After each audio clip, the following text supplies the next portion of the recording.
ఫాతిమా షేక్ గారి జన్మదిన ఇది కాబట్టి వేల్పూర్ మండలంలో ఈ యొక్క మజీద్ దగ్గర ఈ ప్రోగ్రాం అయినటి సోదరులను కలిసి ఇది ప్రోగ్రాం జరపడం జరిగింది. కాబట్టి ఈ వేల్పూర్ మండలంలో ఎక్కడున్న మైనార్టీలు ఈ ఫాతిమా షేక్ జయంతిని జరపాలని చెప్పేసానని మండల అధ్యక్షుడిగా నేను మైనార్టీ సోదరులందరికీ నేను తెలియజేస్తున్నా.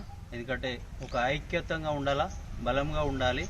ఎక్కడ చూసినా మళ్ళీ మజీద్లో కూడా నమాజును బట్టి ఏదున్నటువంటి కుతంత్రాలు మైనార్టీల మీద జరుగుతున్నటువంటి ఏవైనటువంటి మొత్తం అవన్నీ దూరం చేయాలి. ఐక్యత ఉంటే మనం అవన్నింటినీ ఆ చీకటిని మనం పారదోలుతామని చెప్పేసి అధ్యక్షుడిగా నేను తెలియజేస్తున్నాను.